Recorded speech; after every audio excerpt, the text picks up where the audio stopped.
আসসালামু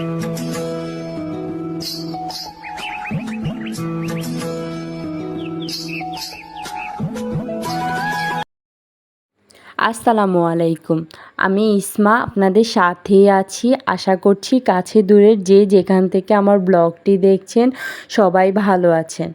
আল্লাহ তাআলার অশেষ রহমতে আমিও ভালো আছি আলহামদুলিল্লাহ। সন্ধ্যা হলেই কেন জানি আমার মনে হয় আমাদের সবারই কিছু না কিছু খেতে ইচ্ছে করে, তাই না? আমার তো সন্ধ্যা নামতে দেরি, খিদে লাগতে দেরি নেই। তো আমি প্রতিদিনই ট্রাই করি কিছু না কিছু মেক করার। এই তো এখানে কিন্তু এই সবগুলা জিনিস আমি একদিনে বানাইনি।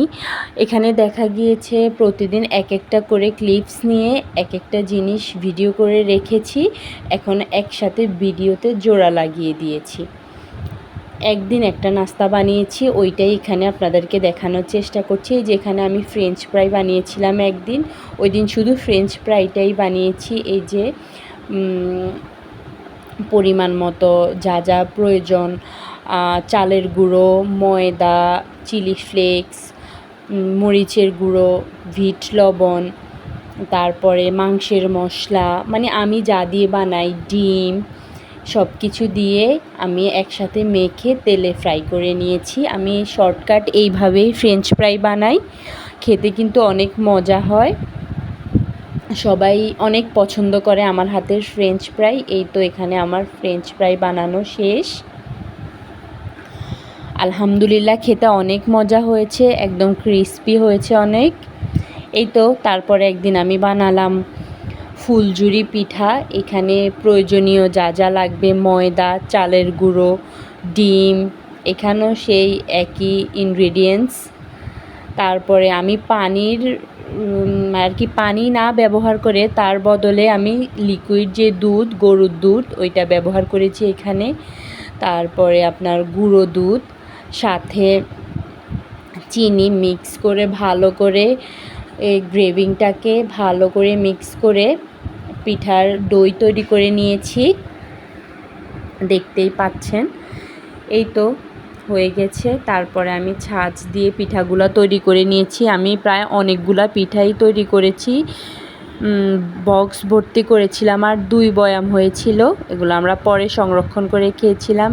এই তো আরেকদিন বানালাম পাস্তা উইথ নুডলস, আর কি পাস্তা আর নুডলসটা আমি একসাথে বানিয়েছি।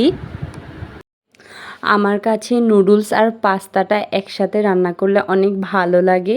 তো এই তো এখানে আমি পাস্তা আর নুডলস একসাথে রান্না করে নিচ্ছি। প্রথমে একটু রসুন কুচি দিয়ে দিয়েছি, তারপরে প্রয়োজন মতো পেঁয়াজ কুচি, টমেটো কুচি, কাঁচামরিচ কুচি, ডিম, ধনিয়া পাতা, যা যা প্রয়োজন আর কি, এটা তো আমরা সবাই জানি, সব দিয়ে নিয়েছি। তো এখানে আমি একটু ভিট লবণ অ্যাড করে দিয়েছি।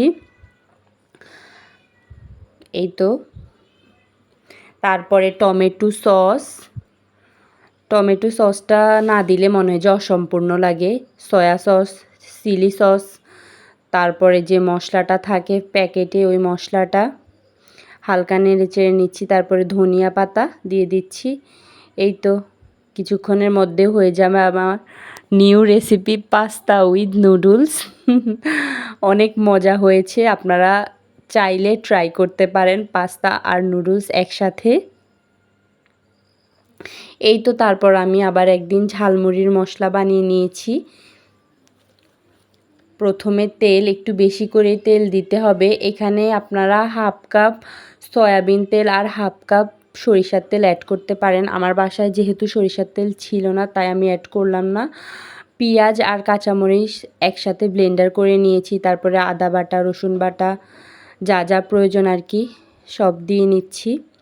এই তো এখানে জিরা গুঁড়ো, গোলমরিচের গুঁড়ো, ভিট লবণ, চটপটির মশলা, তারপরে মাংসের মশলা।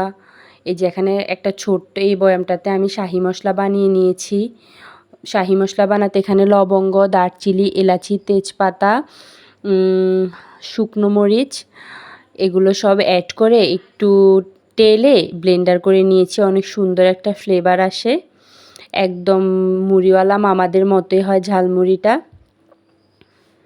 অনেক মজা হয় খেতে। এইভাবে আমি কিন্তু একদিন এক এক রকমের খাবার বানিয়ে নিই, সবাই তৃপ্তি সহকারে খাই, খুবই ভালো লাগে। পরিবারের অন্যান্য সদস্যরাও খায়, আমি নিজেও খাই, অনেক মজা লাগে। এটা হচ্ছে মাংসের মশলা, রেডিমিক্স যে মাংসের মশলাটা বাজারে পাওয়া যায়। এই তো হয়ে গেল আমার ঝালমুড়ির মশলা। আর কি এটা মিনিমাম আধা ঘন্টার মতো জাল করে নিলেই কমপ্লিট হয়ে যায়। এই তো এখানে একটু হলুদ গুঁড়ো, মরিচের গুঁড়ো অ্যাড করে দিচ্ছি,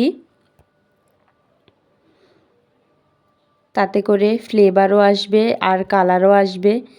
আমি বেশ খানিকটাই বানিয়ে নিয়েছি যাতে প্রতিদিন আর বানানো না লাগে। যে প্রায় এক বয়াম হয়েছে। এখানে আমি ঝালমুড়িটা মাখিয়ে নিচ্ছি চানাচুর, শসা কুচি সব কিছু দিয়ে। তারপরে গরমের দিনে লাচ্ছি তো সবারই ভালো লাগে। এখানে সব কিছু মিক্স করে লাচ্ছি বানিয়ে নিচ্ছি। বরফ কুচি, চিনি, আইসক্রিম, দধি, গুঁড়ো দুধ, এই যে একটু লেবুর রস চিপে দিচ্ছি। শেষ। আল্লাহ হাফেজ।